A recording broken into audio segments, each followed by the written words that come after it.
Go from there. All right. So with no further ado, over to you, Mr. Amit. Yeah, thank you so much. Namaskar, everybody. I am Amit Agrawal. I am mechanical engineer from IIT Roorkee. And lately, I have developed a passion for the history. And so I have written a book called Swift Horses, Sharp Swords. It basically deals with the medieval history, but it starts, I have devoted few chapters on ancient India, so how glorious our civilization was. And then after the medieval area, after the arrival of invasion of Arabs and Turks, how we went down the hill.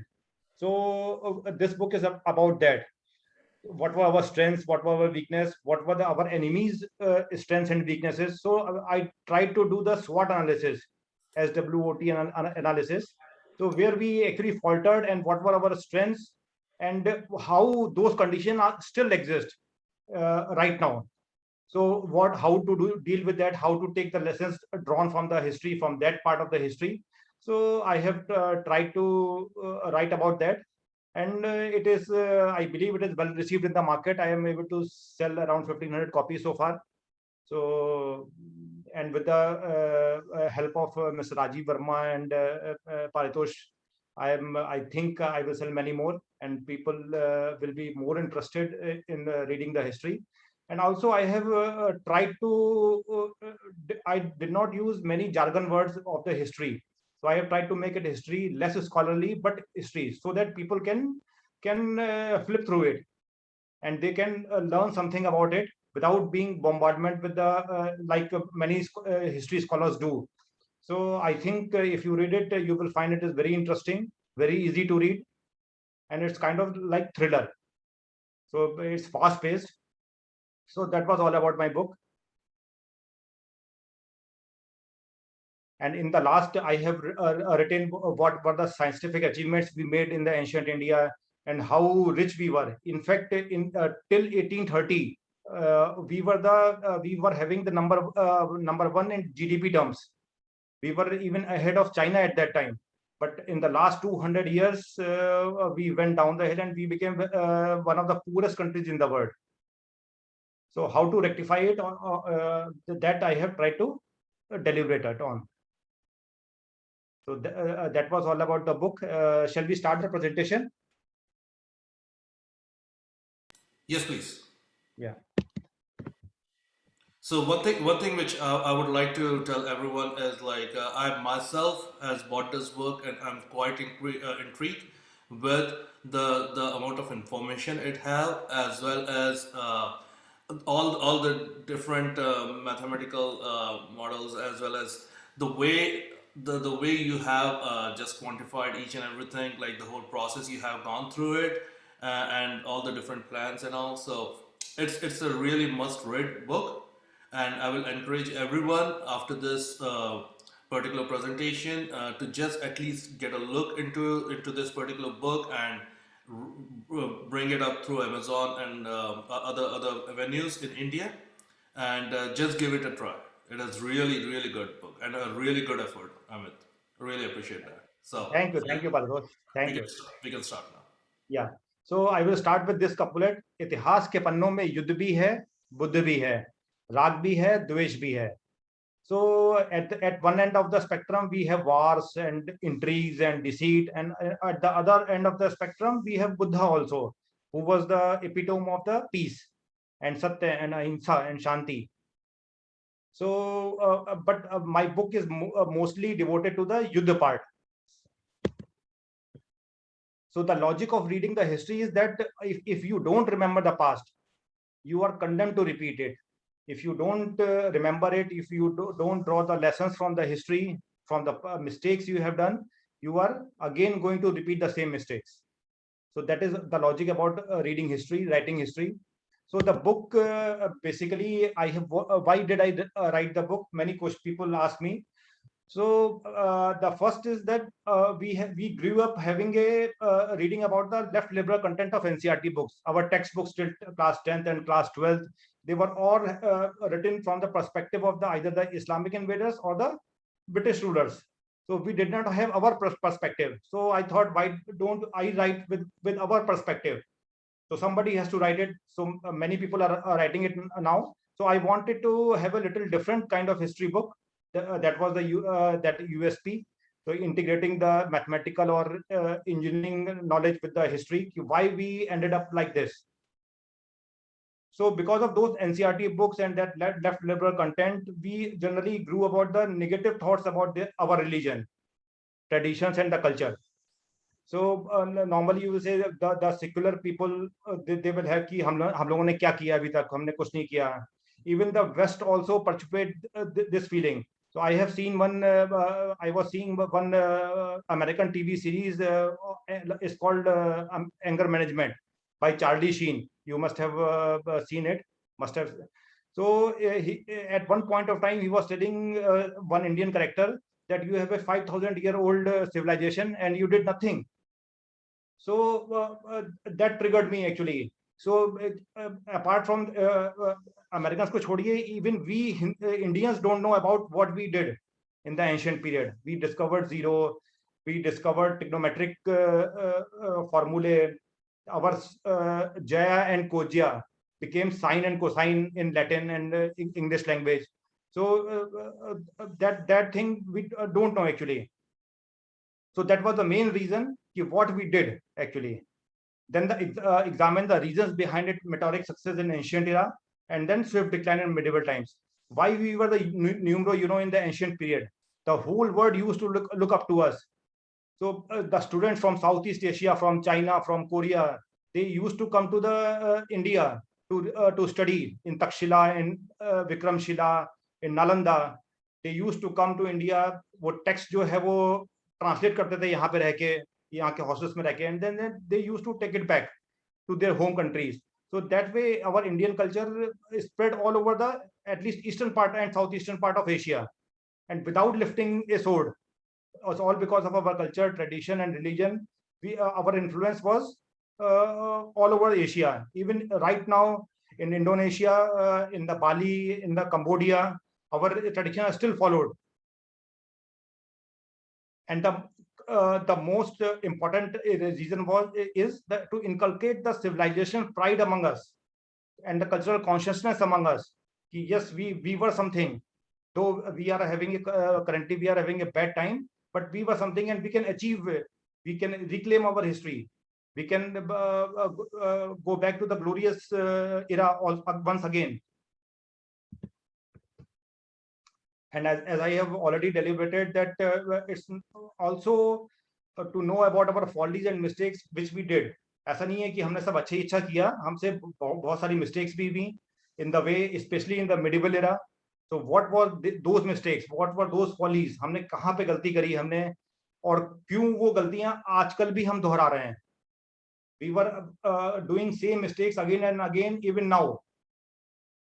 तब भी वहां पे खैबर पास से invaders आते थे. आज भी जो है पाकिस्तान और अफगानिस्तान जो है हमारे पास टेररिस्ट भेज देता है by using same methods, and we still we are only reacting basically. We are not aggressive. So what are those mistakes? I have dealt it upon. And another thing, the history books we were taught that invaders had a cakewalk basically. वो आए, हमको लूटा, हमको मारा, and then they ruled over us. But ऐसा नहीं है. There were many Hindu kings like Raja Dahir, this Turk Shahi people, Hindu Shahi people, and then Prithviraj Chauhan, Rajputs. They made sure that invaders did not have any cakewalk. They fought to their best of their ability. But हमारे अंदर जो है कुछ unity नहीं थी, and there was no strategy also. That's why we lost. So, but there were at least in every decade there was some king in some part of India which fought bravely and repelled those invaders. That we will discuss later on down the presentation. It's also important to know the enemy's strength. So certainly Turks and Arabs have certain strengths which we did not have. In fact, we did not even think about that. कि उन्होंने कैसे किया? Why they were having a state of the art technology in bows. जो उनके bows होते थे, they were made of composite material, while our was wooden. So it was very heavy, and it was very difficult to shoot more than more than 1 arrow per minute, while they used to shoot 6 arrows per minute while galloping in the horse. So that was their strength. And why we did not adopt, that will remain, I think, mystery. And as we discuss, similar condition still exist. आज भी वही conditions हैं, बहुत ज़्यादा कुछ change नहीं हुआ है. So we have to learn from our past.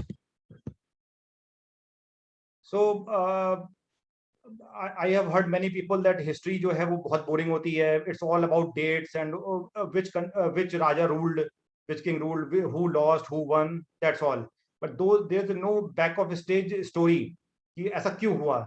So that I tried to inbuilt in my book कि ये जो हुआ ये क्यों हुआ, कैसे हुआ, what were the cultural and scientific ethos behind it, क्या social structure था हमारा, क्या social structure था उनका, क्यों हुआ ऐसा. So I made an effort to write in simple English, fast-paced, crisp, without compromising on major events. So whatever I have wrote on in this book is sourced from the authentic material. ऐसा कोई भी evidence based, ऐसा कोई भी story नहीं है, ऐसा कोई भी event नहीं है which is not sourced to the authentic material. I have taken the sources from all the past historians, from Hindu historians also, like Jadunath Sarkar, Mukherjee, etc.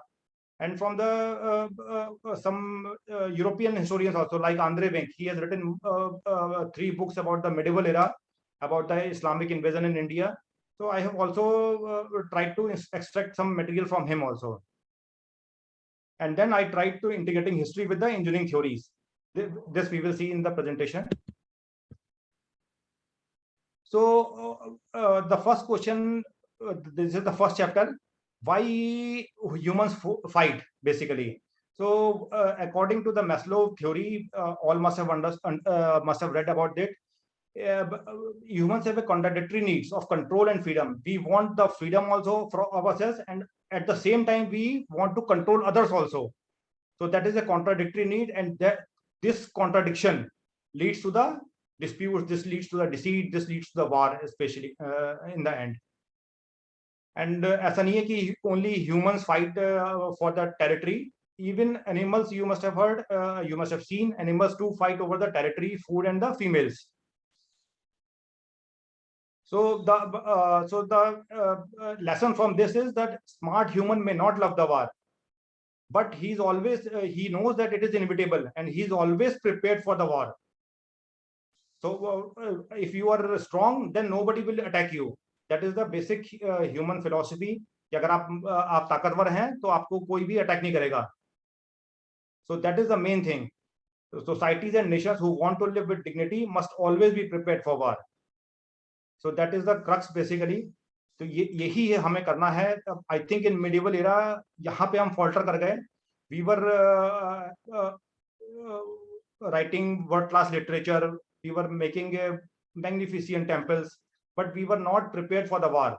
हम military जो हमारी strategy थी, हमारी military tactics थी, that I think कहीं पे पीछे रह गई वो, background में चली गई वो. That's why we kept on the losing side. So this is basically a matrix from the game theory. So you can see there is a 2x2 matrix, peace and war. If the both the quadrant, the first quadrant is 2-2. If both community or both the nations or both or the two individuals live in peace, they will have a 2-2 points. So that will be the maximum. They will extract the maximum advantage of that. But if one is at war and another is at peace, so peace will always be at the losing end. He will get 0 marks, and the invader or the fighter will always get 3 points. So which happened in Indian case? So we were at the peace always, so we were on the losing side, while the invaders they got the 3 points. And if both the parties are at the fighting mode, then both will be on the losing side, like 1-1. You can see the American invasion of Afghanistan. So they were in Afghanistan for 20 years, but they didn't get anything. They spent trillions of dollars of money, but they still ended up on losing side. And they ravaged Afghanistan also. So in that case, both will get 1-1. So it is better to be at peace, but for the maintaining the peace, you have to be strong.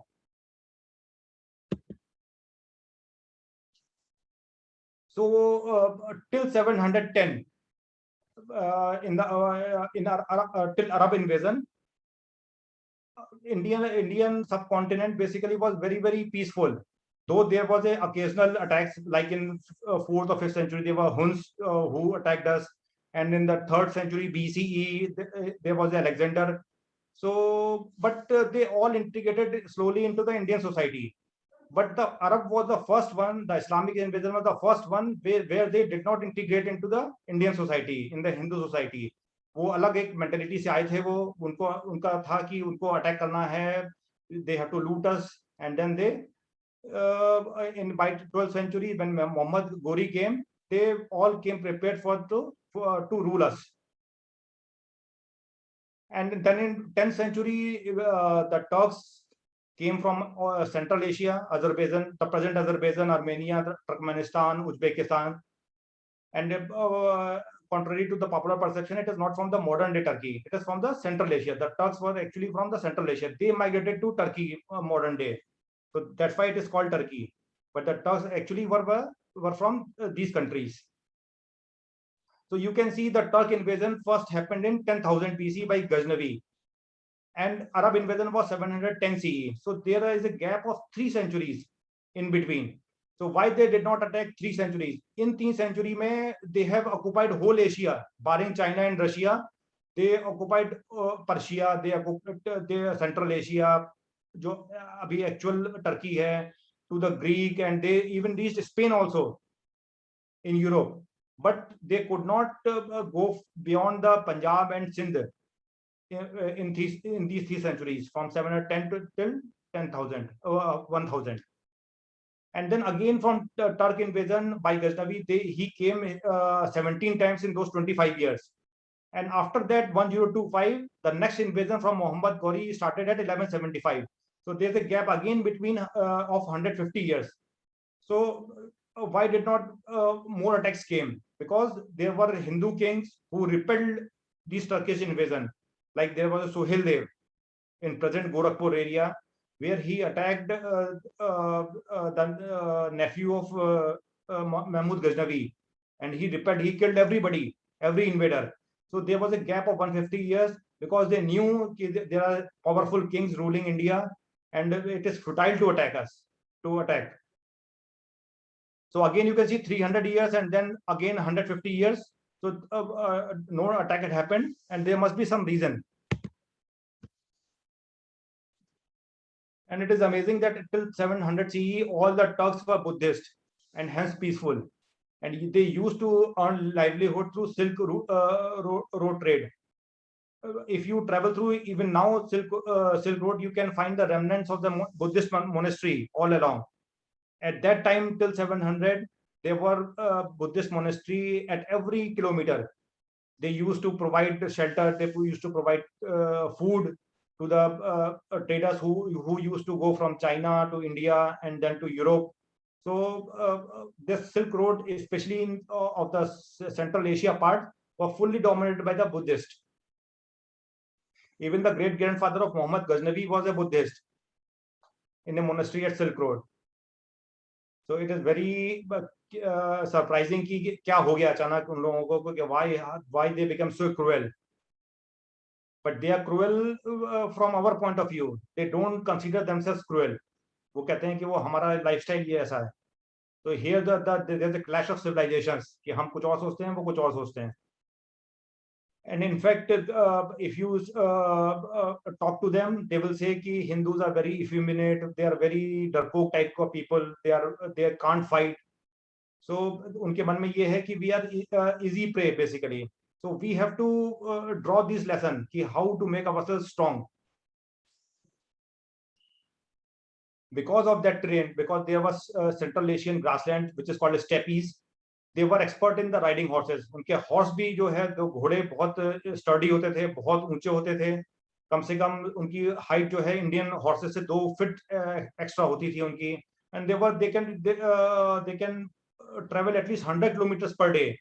So if they were coming from Afghanistan, from Ghazni to Delhi or Panipat. The distance was hardly 1,000 kilometers. So they could come in flat 10 days from Ghazni to Delhi or Panipat. So at that time, it was a lightning speed. So that's why they maintained a lean and mean army with strong horses. तो that's why उनका जो attack था वो suddenly surprising होता था, बिल्कुल Swift and surprising, जिससे जो है we were not prepared for that. And one strength was that they used to maintain a permanent army. उनकी आर्मी में परमानेंट सोल्जर्स होते थे, जिसको गाजी बोलते थे वो लोग. उनको कोई सैलरी ज्यादा नहीं मिलती थी, बट उनको जो अटैक पे जो लूट करते थे, जो लूटते थे, उसी का जो शेयर जो उनको मिलता था, उसी पे वो डिपेंडेंट होते थे. Whereas in India, our army जो सोल्जर्स होते थे उनकी कोई परमानेंट नहीं होते थे. वो लोग पीस टाइम में कोई खेती कर रहा है, some others were traders or some other were artisans. And after kings came to know कि somebody is going to attack us tomorrow or day after tomorrow, they used to call these people कि भाई आ जाओ, चलो हमें fight करनी है हमें. So without any training, without any strategy, without any tactics, they just used to come into the battlefield. तो ये टर्क्स की जो स्ट्रेंथ होती है वो हार्डली 10,000 20,000 होती थी. हमारी स्ट्रेंथ जो होती थी बिकॉज ऑफ दिस 1 लाख और even more 1.5 lakhs, but they were not train. तो 10,000 Ghazis used to defeat 1.5 lakh Indian army.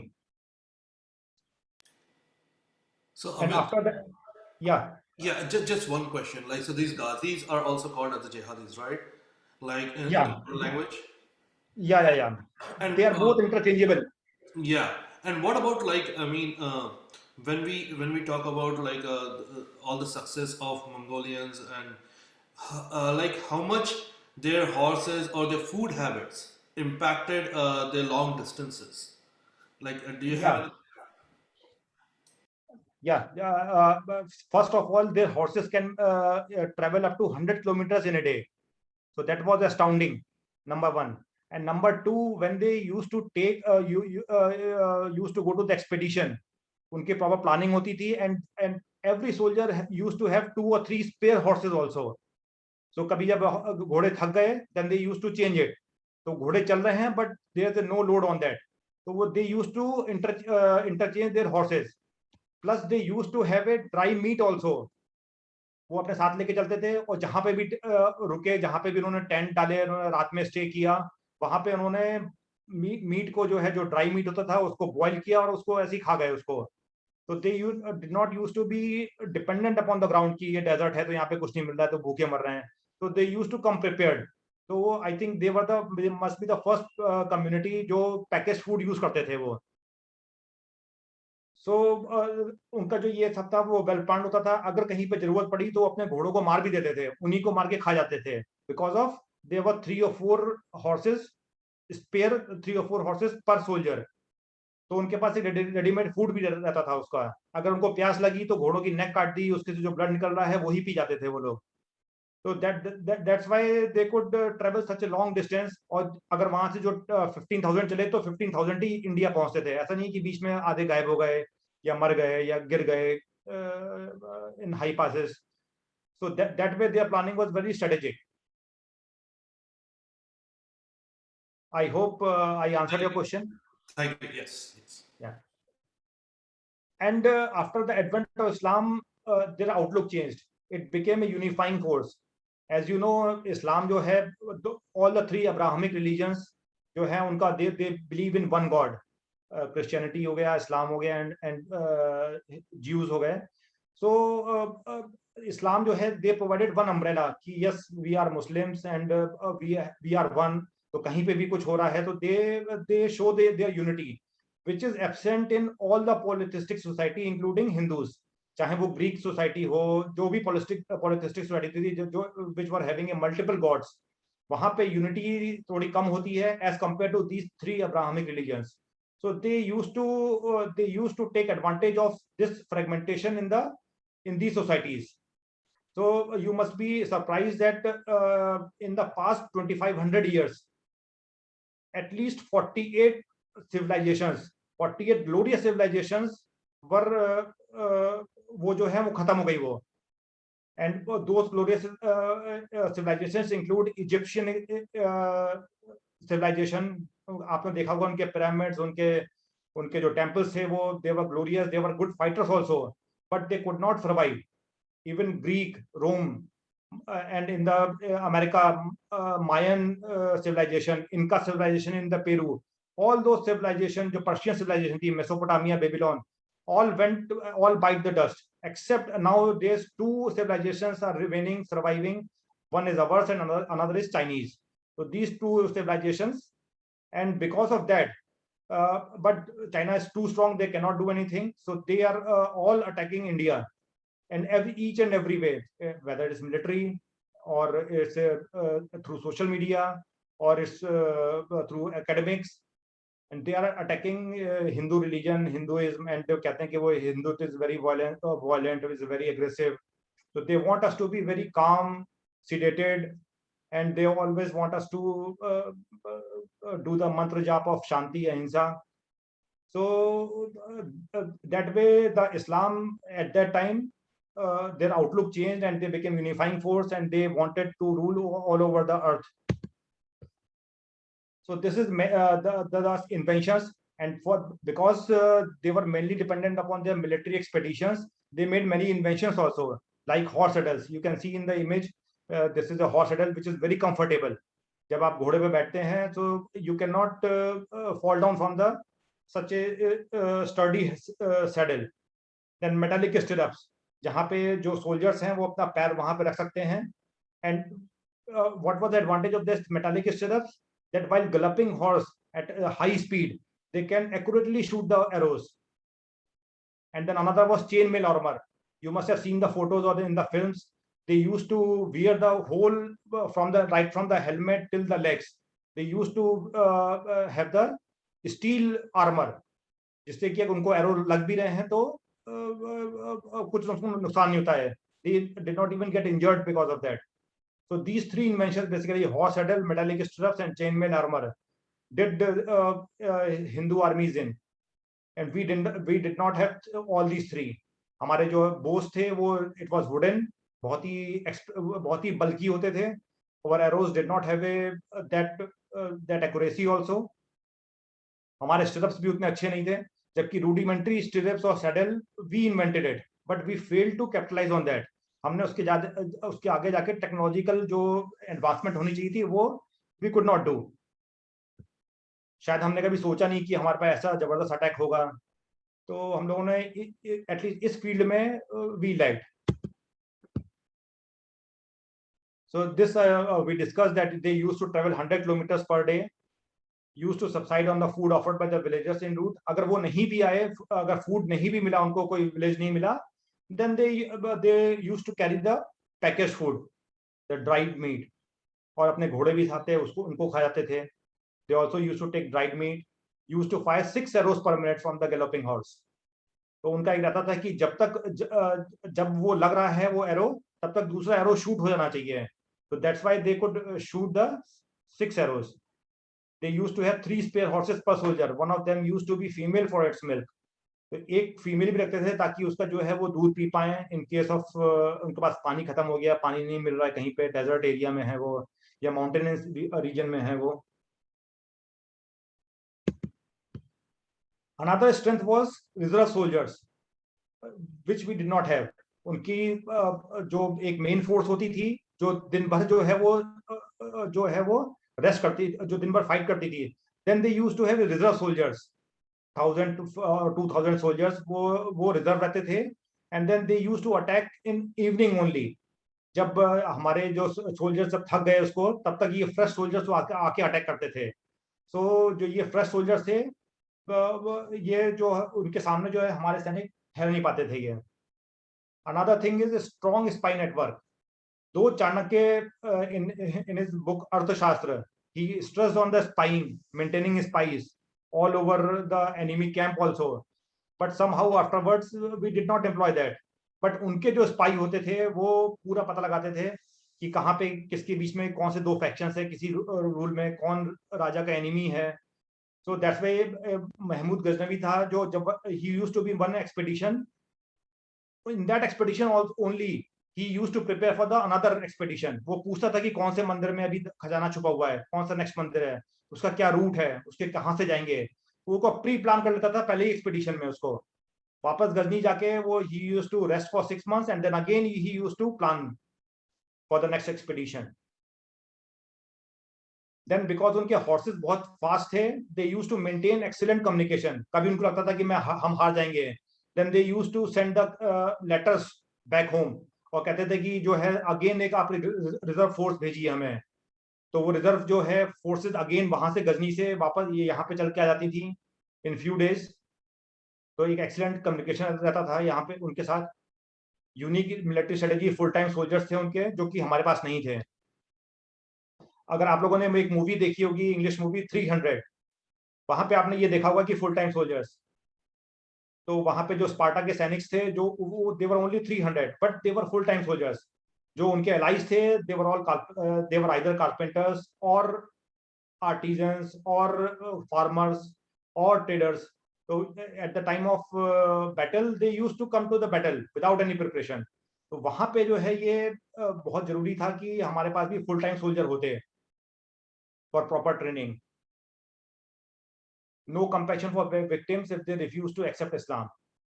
जो वैंक्विस्ड किंग्स होते थे उनको स्ट्रेट नहीं मारते थे, उनको पहले बोलते थे कि आप इस्लाम में कन्वर्ट हो जाइए, you first convert into Islam, offer देते थे कि you should convert into Islam. If they refuse then they उनकी गर्दन काट देते थे वो। तो that's the way they used to operate. कुछ कोई बात सुननी नहीं है उनको, just give first offer and if they refuse the first offer then kill them. And another is इक्ता। इसमें कुछ कुछ ये हमसे मिलता जुलता था, ये हम इसको सामंत वाद बोलते थे इसको। इक्ता मतलब contractual system. in the provinces they what they used to do, they used to give the contract to local bahubali और लोकल जो वहां का जो होता था पावरफुल लोकल किंग, उसको बोलते थे कि you maintain the army on our behalf and they used to give the freedom to collect the taxes from the local population. So जब भी बैटल होता था, जब भी उनको एक्सपेडिशन में जाता था, they used to draw from this contractual labour, this contractual soldiers. And why did they attack India? Multiple attacks हुए हमारे ऊपर। Why? ऐसा इंडिया में क्या था? So the foremost thing, India was the richest country. As I have already discussed that till 1820, just 200 years back, India was the richest country, at least in GDP terms, not in the per capita income, but at least at the GDP terms, India was richest country till 1820, just 200 years back. और उसके 200 साल बाद हमारी क्या हालत हो गई, we all know. And then from the apart from the richest country, we were the divided country. So there was no pan-Indian ruler. Some different principalities थी.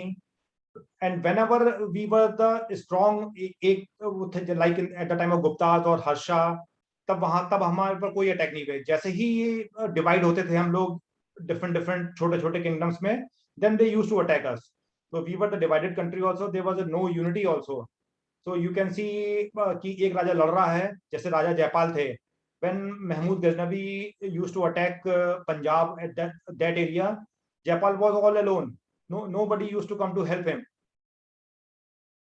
So even at the time of, you can see at the time of 1025, when Mahmud Ghaznavi was attacking Somnath, the Cholas, Rajendra Chola, was attacking Indonesia. They did not think to come to the rescue of Indian rulers, their Indian counterparts, but they choose to attack Indonesia, Srivijaya Empire. So we were a divided country. We did not think of helping each other.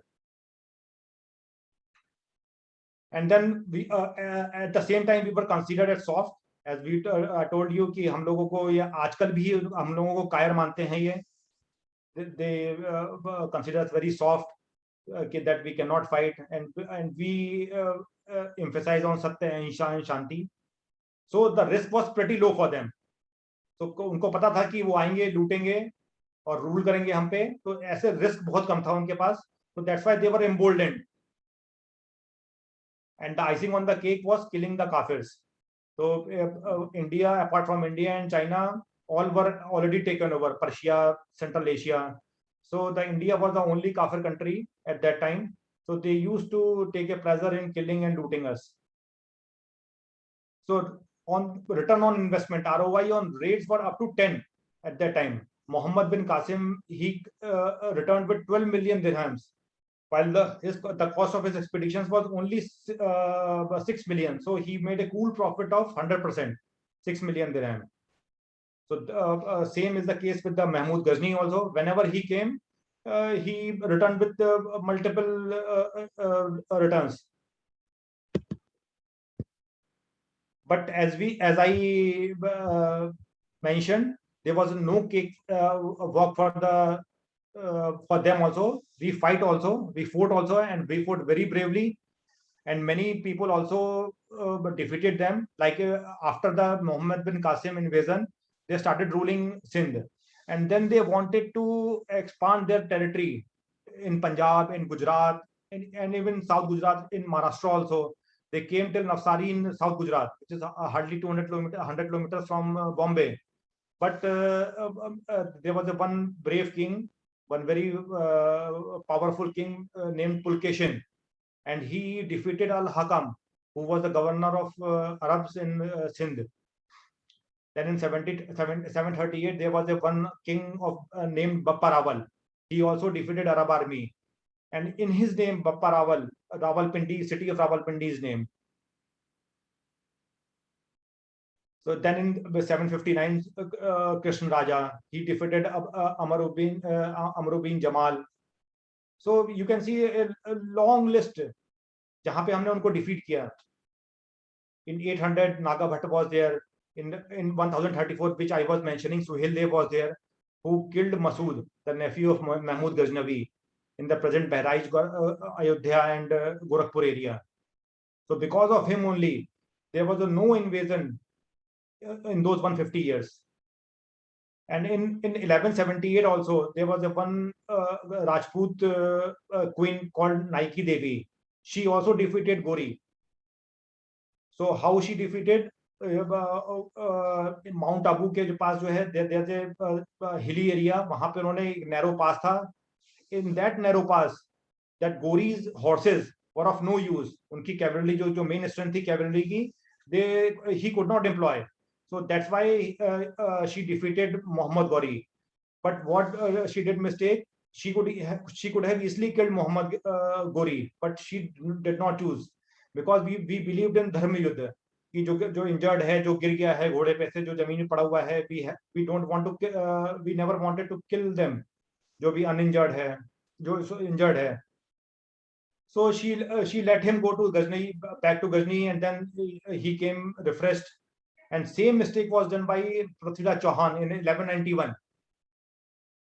वहां पे भी in the first battle of Tarayan, Prithviraj Chauhan has every chance to kill Gauri, but he did not choose. And Gauri was lying injured, profusely bleeding in the battlefield. Then in the night, his soldiers came. They took him back to the Ghazni. He recuperated.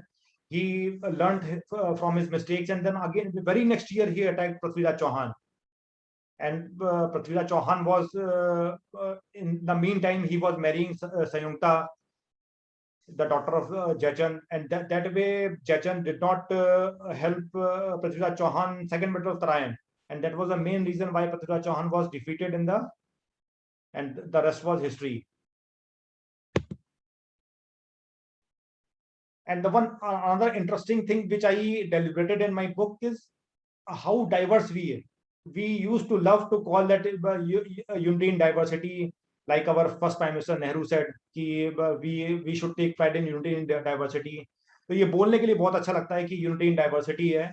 But you can see जो जितने भी diverse countries हैं, they are not well off. उनका हमेशा जो है वो internal warfare रहता है. You can see Kenya, you can see all those African countries are very diverse. उनके different tribes हैं, but they have a very small population. You can see India has a fractionation index of 0.811 out of 1, and we have a population of 130 crores.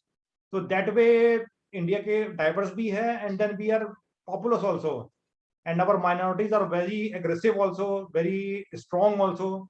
So that way we are not, that is the way we are not able to progress much. You can see that our cultural diversity index is also 0.667. And down the line in New Zealand, Kingdom, France, you see they are all very homogeneous countries. China, Japan, South Korea, and you can see they are all very powerful, very economically strong countries. So that is a direct correlation between the diversity, inverse correlation between diversity and the economic well-being.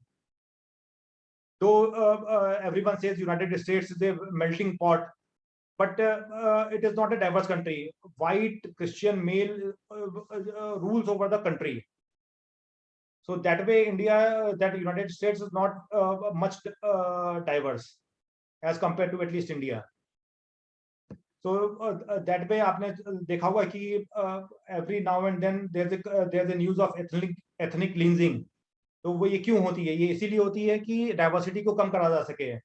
We want to live with similar people who believe in similar gods, who believe in similar culture, who believe in similar traditions. So that way, everyone tries to do the ethnic cleansing, like in Bangladesh. At the time of independence, I have heard 23% of their population were Hindus. Now only 7 to 8% were there. In Pakistan, there was 8 or 9% of Hindus were there at that time in 1947. Now it's hardly 2 or 3%. But in India, it is going reverse way.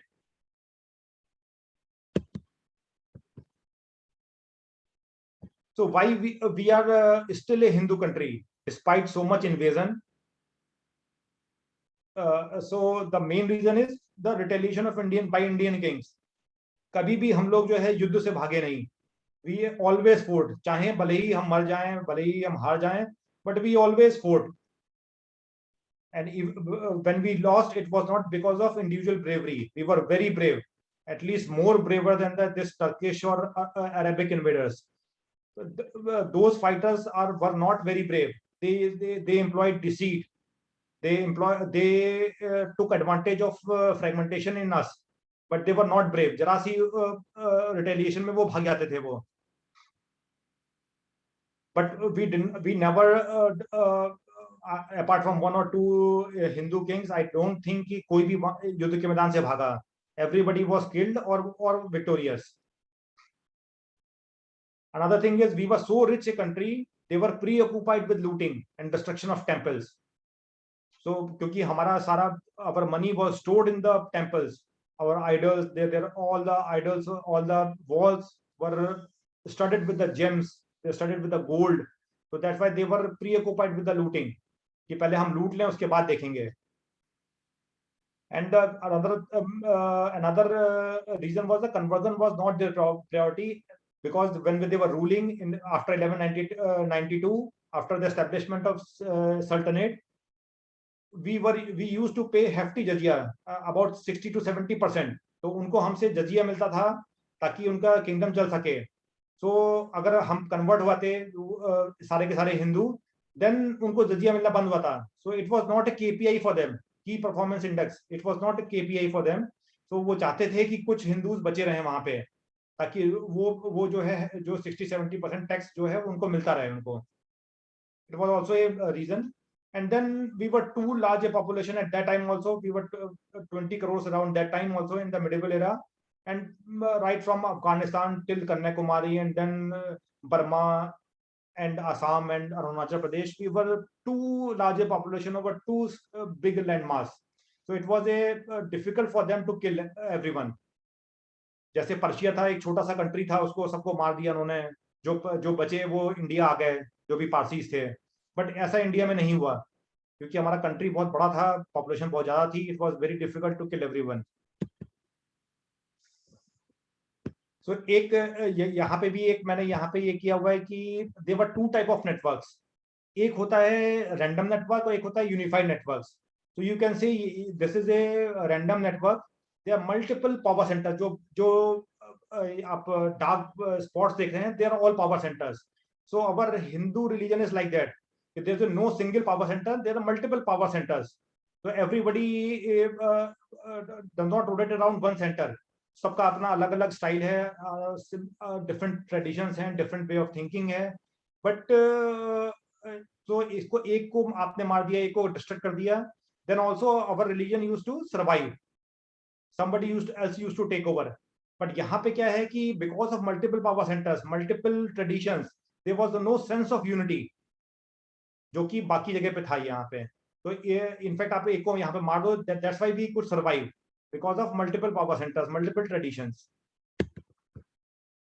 There is another network, यहाँ पे आप देखिए there is one power center. So those three Abrahamic religions belong to this category. There's a one God, one power center. एक pope ने बोल दिया तो सबको वो फॉलो करना है। एक मुल्ला ने मस्जिद में बोल दिया कि यू हैव टू फतवा जारी किया कि आपको ये करना है, तो then everybody used to do it. तो ये these systems are very efficient. वहां पे सब उनकी बात सुनते थे because there is only one खलीफा और वन पोप और one king. So that's why they were very efficient. They could rule all over the world. So that is the main reason. But यहाँ पे क्या है कि diversity नहीं है. There are no different way of thinking. Everybody everybody is in sync, but everybody thinks in same way. They are believers. They are not seekers. While we were seekers, we used to seek the knowledge. कि what are the other people thinking? कैसे हम सत्य की खोज कर सकते हैं। So we were seekers and they were believers. so that is the difference. That is why because of seeking we were the richest, we were the most profound, most knowledgeable society at that time. So this is a sine curve. You can see at the sine it is India, and at the triangular it is a single minded countries like Europe or Arabian countries or American countries. So you can see in the sine curve, there's a gradual climb and then gradual decline. So this has happened with India. हमारा decline भी gradual रहा. After the establishment of Sultanate in Delhi in 1192 till 1820, 700 years, we were still economically strong. Because decline हो रहा था, लेकिन बहुत slow हो रहा था. But in single-minded countries, the ascension is very swift, as well as decline is also very swift. So that is the way why we survived. So then again there's a bell chart. So bell chart mein you can see in the pre-Mughal and post-Mughal we were at the we were having a very low stability, क्योंकि multiple उस समय वहां पे थे। Post Mughal में भी ये situation थी। British were consolidating their power. Marathas were also on the decline, and in the pre-Mughal area, Harsha was or Delhi Sultanate was very fragmented. Or before that, Harsha was very after the Harsha, we were fragmented into many kingdoms. So stability was very low, and so the degree of innovation is also was very low. But in the modern Europe, you can see, and in at the brief juncture, Vijayanagar was also and Mughal Empire was also at the peak of innovation. That's why we could stretch. We could be economically powerful at that time. Then there is a chart. This is from Angus Madison. There's one economist who made this chart. So I have taken this chart from his book. So you can see at 180, Indian GDP was this. China was number 2. You can see China was always lagging behind us. 1 in 1000, in 1500, he was marginally higher than us. And then again in this century, it went down. So China was very friendly to India. We were friends actually. China, हमारे पास many travelers used to come. They used to study our knowledge systems कि हम लोग क्या कर रहे हैं, हम लोग कैसे है. But after our independence in 1948, then China something happened, and then China and India became enemies. But till then, 50 or 70 years before, China was subservient to India actually. And you can see at 180, Arabic GDP was only 10,000. It was 1/3 of us. France only 2,300, and till 1500, 1700, they were lesser than us. France, Germany, Italy, you can see. But after 1950, you can see what happened. India and China was also at the similar level after independence. Similar GDP थी हमारी, but then China took the capitalist route, but we were जो है हम लोग we were involved in Nehruvian socialist policies, and we could not make enough progress. After 1991 liberalization, we are trying to catch up with China, but they are now 4 times at least GDP than us. Then again, you must be hearing that why do we count the dead? What is the reason why we count the dead? In the ancient time also, in the medieval time also, there were many estimates of the battle. One from the victorious side, one from the losing side. जो victorious side होता था वो, they used to exaggerate that. कि अगर उन्होंने 500 soldiers मारे enemy के, then they used to tell that we have killed 1500 to 2000 of their enemy soldiers. जो losing side होती थी वो उसको conservative बताती थी, नहीं 100 मारे हैं हमने. कोई neutral होता था, then they used to a little accurate. So suppose in any battle there were 3 estimates: 150, 200, and 1000. So how do you arrive at the accuracy of that? So arithmetic mean will get to 450, median will give 200, and then geometric mean will 310. So now the accepted formula is to arrive at the geometric mean of the different estimates. So 150, 200, and 1000, the geometric mean will come as 310. So geometric mean, why we took the why experts took the help of geometric mean, why they zoomed on geometric mean only, because it reflects the lower estimates, but it acknowledges that higher estimate also exists. So that is the beauty of geometric mean. So that is the way geometric mean was employed. तो आजकल क्यों हम date को count करते हैं? Because UNO है, जो different जो रेड क्रॉस सोसाइटीज हैं वो जो है वो हेल्प कर सकें. तो that's why there is estimate कि क्यों कि कितने मरे. And specially Turks and Arabics, they were at the in the medieval area. दे कैसे वो काउंट करते थे? वो they used to make a pyramid of the skulls. जितने भी स्कल्स होते थे उनका एक पिरामिड बना देते थे, और उस पिरामिड में फिर वो काउंट करते थे. तो that was the way they used to count. So their method was particularly gruesome, but it was a one. So I will end with this couplet. किसी ने पूछा, युद्ध और बुद्ध तो दो विपरीत ध्रुव हैं, तो क्यों फिर हम लड़ाई होते हैं? तो मुस्कुराते हुए विराथू ने कहा, he was a Burmese monk. He said, युद्ध ना हुआ तो बुद्ध मारा जाएगा. Means कि if you have to maintain the peace, the war is very necessary. So thank you so much for listening to this presentation. I hope you have learned something from this presentation. Amazing, Mr. Amit. This is something which is really very eye-opening. And the one thing which we all know is, like, if we can't learn from your mistakes, which others did and they got a success, and we didn't, and that's why we got all these defeats. Right. So, I mean, like, and the kind of an analysis which you did, like, I believe, like, as you just mentioned, the horse meat as well as the horse milk. It's quite revolutionary because, like, when people have to go that far distances and carrying multiple horses, and it is so revolutionary which cannot be matched at that point of time. Who would have even think of, like, because we were very much concentrated on the agricultural based society and cow milk, that who will think about surviving on the horse milk. So I have some questions here, and definitely I will ask everyone to unmute themselves, and then they can just ask their questions. So the first question is from Mr. Suresh Lodha. Would you please unmute yourself, sir? Yes. So I wanted to ask that. So first of all, I'm extremely glad. It's a brilliant exposition. It's very insightful. Like you, my training is in engineering also, and I've started taking interest in Indian history precisely for the reasons that you already mentioned. So I cannot be really more thankful. I've been trying to read different types of sources, and this is brilliant. Thank you, because sir. it is, Thank you so much. yeah, it is not just facts, but it is really analyzing them deeply to understand why things happened the way things happened.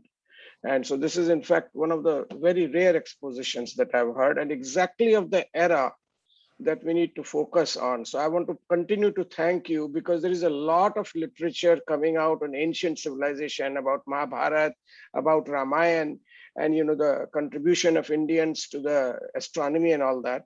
And I think that's very useful as well. But we really need to focus on medieval history in a very major way. So sorry for taking some time, but really I wanted to thank you. So my first question is, the one of the chart slides that I really liked, because people are emphasizing all sorts of diversity, is on this ethnic fractionalization index and cultural diversity index. What is the source for that, or which agency has done that? I don't remember right now. Just give me a minute. No, I it's will okay. It is probably cited in the book, I guess. Yes. It is Okay, cited in okay, the book. Yeah, okay. and it is done by renowned sociologist. Just a minute. I am forgetting his name, but it is an authentic source. Okay, yeah. I will find it. I will get the book and then I will find it. Yeah. Thank you so much, Rishi. Now, the second question is from iPhone, and please state your name and please unmute yourself. So just a minute. The source was Mr. James Fearon. He has written an article called "Ethnic and Cultural Diversity by Country." It was published in Journal of Economic Growth in 2003. So if you want, What is the last name of the author? James Fearon, Fearon.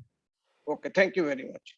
Yeah, it is easily available on the net. You can search him, James Fearon. Okay, thank you very much. Yeah, and I think it's a Wikipedia page also on him. Okay, I see. Okay. Yeah. Thank you. Thank you, Sureshi. Please mute yourself, and I will ask our phone to unmute themselves so that they can ask question.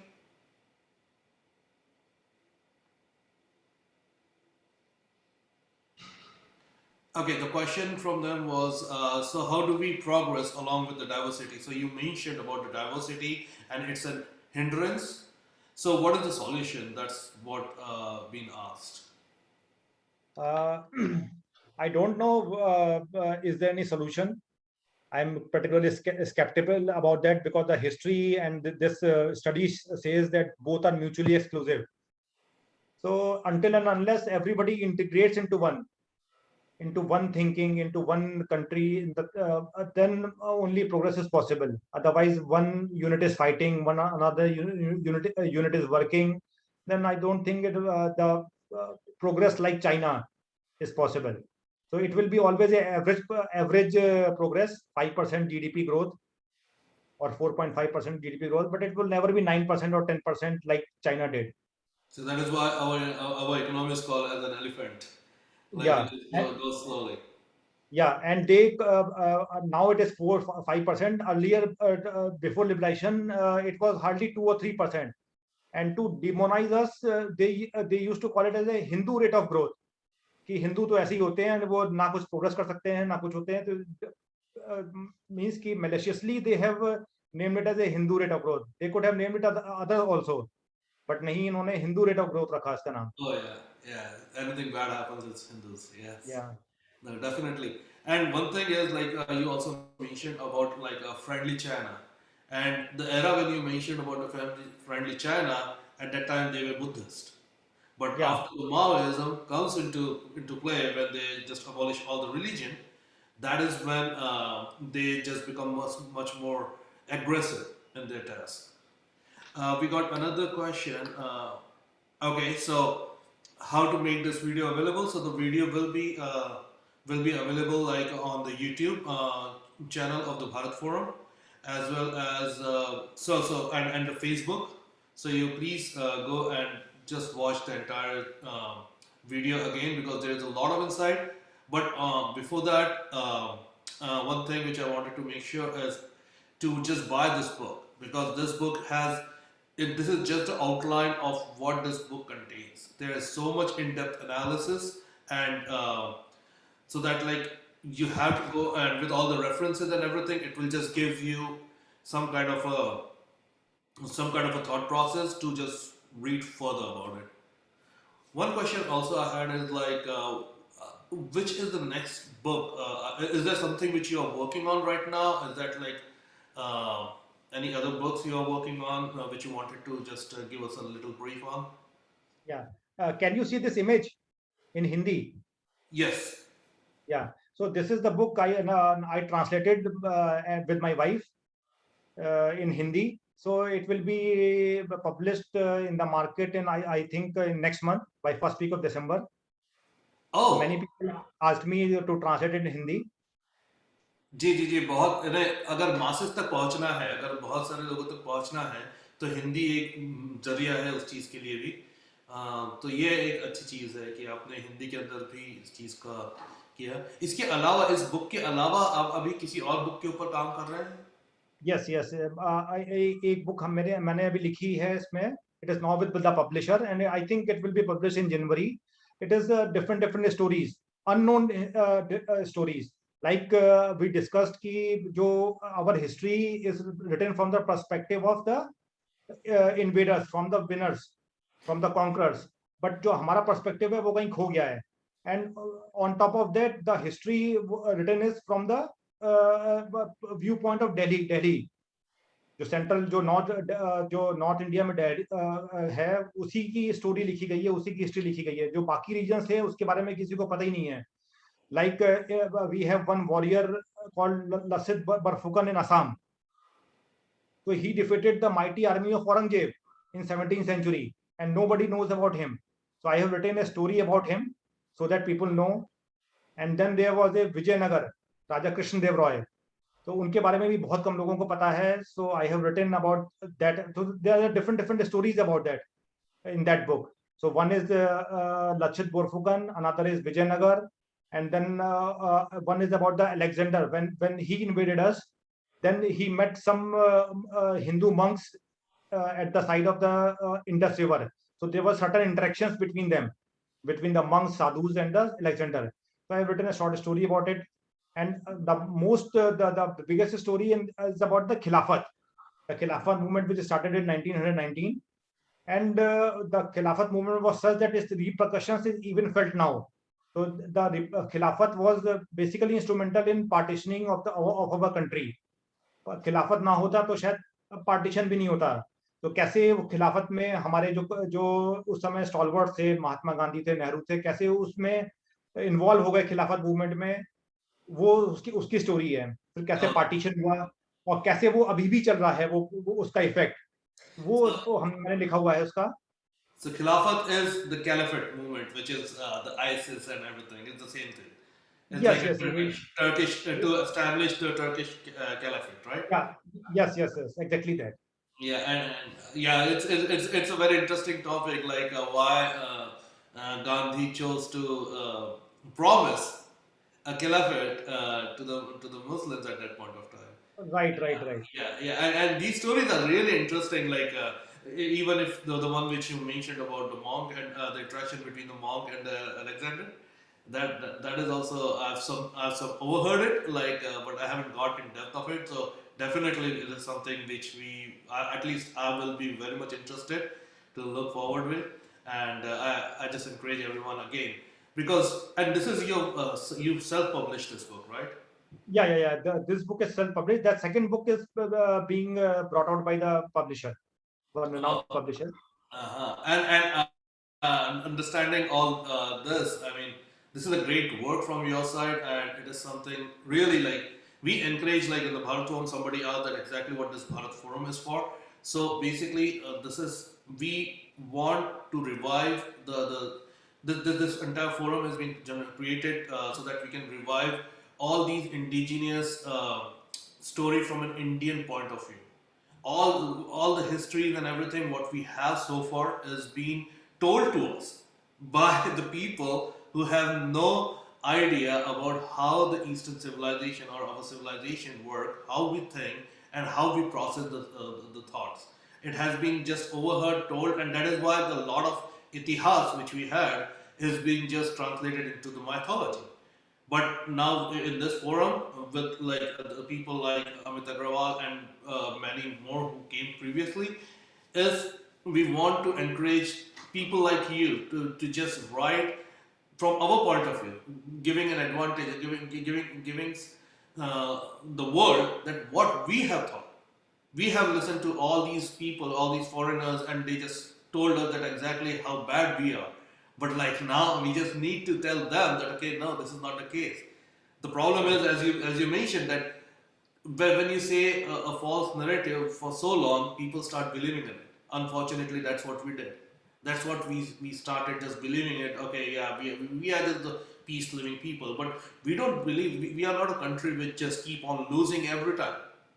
We are still exist. The entire civilization, starting from the Indus Valley civilization, still exists.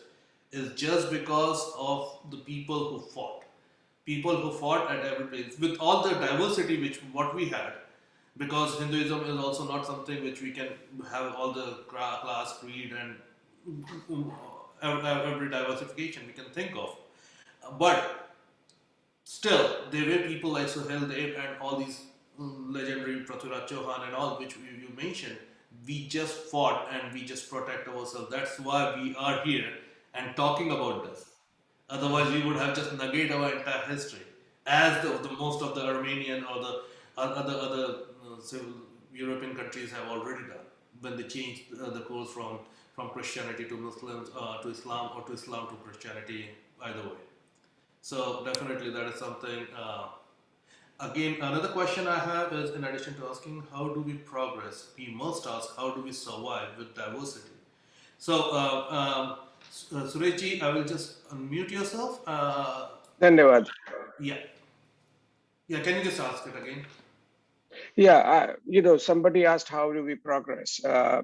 I'm more interested in, not more interested, but I'm interested in how do we survive with diversity. And I live in the West, actually. I live in the United States of America, and they seem to be championing diversity, and they're saying, "Oh, you guys are not diverse," and you're all aware of the violent attacks that is happening in on Hindutva or Hinduism or whatever you call it, and they seem to saying, "Oh, we are not diverse, we are not tolerant," of course. So don't need to go on that narrative, but I think the need of the hour is the attacks are very virulent, very violent, supported by academics, supported by media, supported by power, supported by politics, money, coming from all sides. So I think the key question is how do we survive with diversity? And Amitji has made significant progress. I was talking to my friends and I said, we have survived because we are like weeds. The only reason why we survived is we are like weeds. But Amitji has given a very good name to it, that we are a random network. And if you were not a random network, if you probably, I don't know what would have happened if you're a centralized network. We're a random network. And he has made it, given a more scientific term for it. And so I'm very thankful to it. And I do believe that essence of Hinduism is random network. So that is not something that we are willing to give up. So again, whenever I hear a call, let's unite Hindus, let's unite Hindus, I think we'll need to dig that road down further, that we are not really looking for one central figure. So we have to learn to survive with diversity and build our expectations accordingly. So, I haven't given a thought, but it's a very, very good thought process. So I just wanted to mention that, and I don't know if Amitji has thought over it at all, or but it needs further thinking along those directions, that we need to survive with diversity. Hindus are not willing to give it up. There is no reason for us to give it up. This is something to be really proud of. Yes. So my take is we have to have एक हाथ में शस्त्र, दूसरे हाथ में शास्त्र, तभी हम लोग सर्वाइव कर सकते हैं. In one line. And one point is like when we are saying uniting the Hindus, is to because we Hindus have a problem of caste system, of untouchability. That is something which we need to eradicate. These are some of the social reforms which we need to. When we are saying about uniting, it's not about uniting culturally or uniting under the same God or some kind of a thing. It is more on the people whom we have left behind Yeah. in the history, in the past. We just have to bring them along. We have to help people. We can't compete because in our Eastern civilizations we don't have anything like conversions. So we are competing with people, Abrahamic religions, where there are a lot of conversions, but where there is a concept of conversion. But like all the Indic religions, we don't have that. So that is where we need to come up and bring along all the brothers and sisters who have been left behind and united and making the Hindu as an identity in itself rather than making an identity of caste, creed, or that. So that's what the uniting Hindus for me is. Thank Yes, you. yes. Thank you very much. Very Thank you, well Krish. said. Can Hello, you Amit. introduce yourself, the presenter? I don't know. I'm asking this question, but I would like to remain connected with Bharat Forum and Amit ji. I don't know what information you do or do not want to provide, but it will be helpful. So one of the main convener for the Bharat Forum is Rajiv Vermaji, and I'm helping him out. Myself Paritosh. I'm from Houston, Texas, and with the same place from Rajiv Vermaji. And this is an effort where we all get together and try to promote all these indigenous authors who are working towards a bigger forum or the bigger goal of uniting Hindus and understanding and taking pride of us. So. Is there a website or some place that you have this, or how do I get to know of future events like this? Oh, definitely. Oh, I see. Yeah. So there you go. So you can just get in touch on the Facebook, and then there are like if you can provide us like your email, your phone number, then we can just add you in the WhatsApp groups. So how do I provide my phone number right now in this message group? Yeah, you can just PM me on that, so that I will just add you in. I will just write my phone number. I don't mind being public here. Okay. Yeah, thank you so much. But like, I really appreciate Mitji, and I again insisting one more time is to read this book and share this book with all your friends and share the thoughts and everything with everyone so that like we need to promote people like Amit Agrawal ji. We need to promote all these people so that because everyone have their own work to do, but these are going above and beyond and doing all these analysis and giving doing a huge service on the future generations which will come in. So really thank you Amitji very much, and if you have any questions how people can reach you, do you have an email address where they can reach you? Yeah. You can reach me at. I will write in the chat box. Yes, please. Yeah. Amit ji, this is Mukunda from Houston. Can you Yeah. hear me? Yes, Yeah. It's a very great work so far. I think I haven't heard this kind of analysis so far as the Hindus, how they were brought down, and then there is no history about Hindus written and politicized. All those are all 70 years after the independence. What was happening?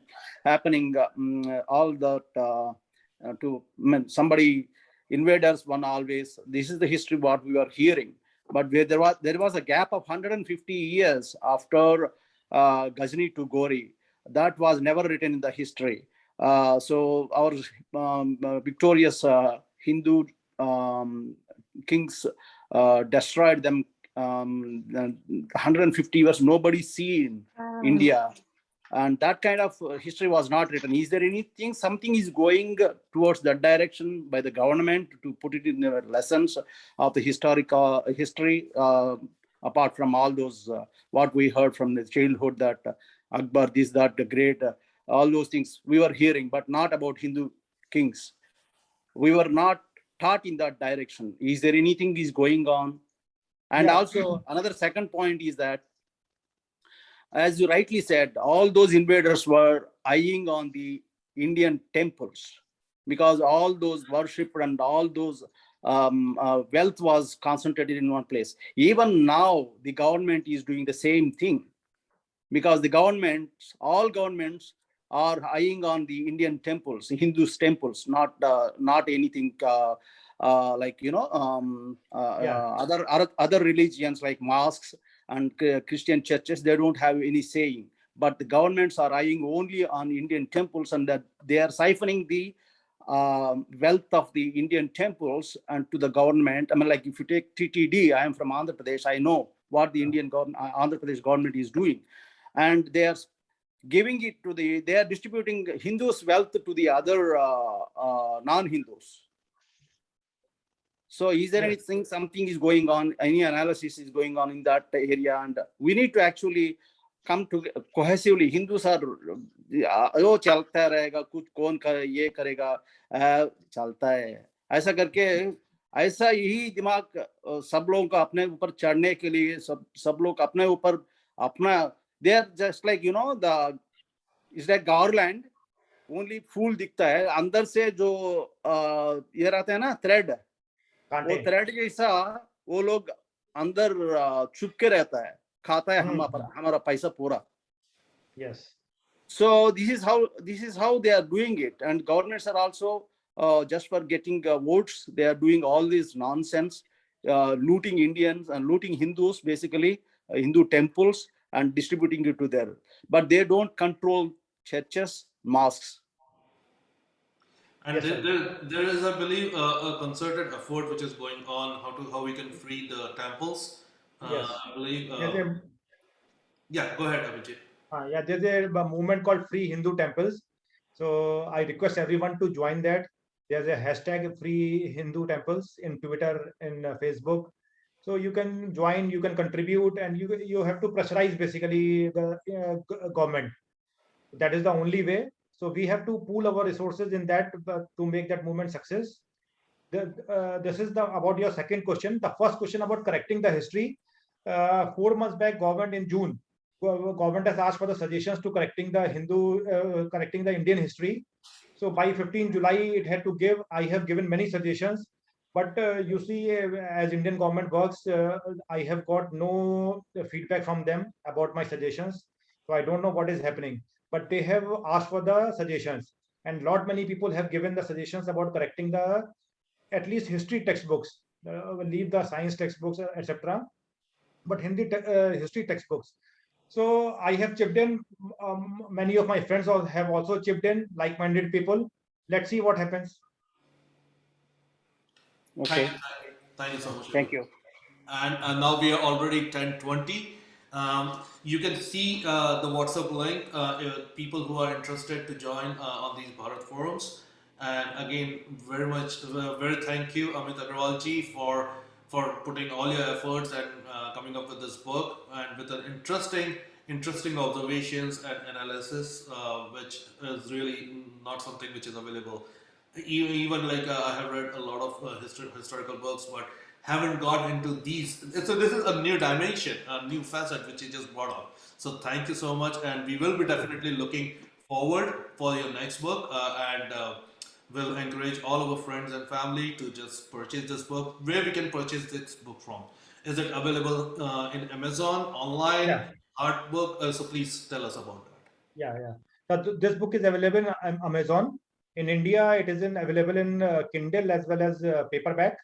And US, it is also available in hardcover also. So in US and Europe, 3 formats are available: Kindle, paperback, and hardcover. And India, there's no facility for the hardcover, so I have published only paperback and Kindle. Thank you so much. Yeah, buy this book. Yeah, definitely. Read it, give your critical feedback so that I can improve it upon. Definitely, we will do that. Thank you so much. Just one word to the presenter. I'm having difficulty joining the WhatsApp group. Is it possible to send that link as a WhatsApp message to me? And this is Mr. Sureshi?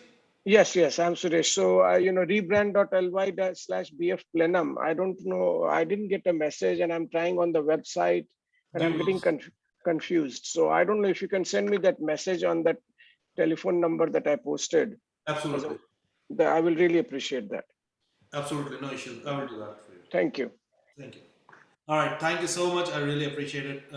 Everyone joining in, and definitely we need to look forward for these kind of an authors, and the books like this. So thank you so much, Mr. Agrawal ji, also for spending your time and giving us the review. I really appreciate it. Have a good one, Thank you everyone. so much.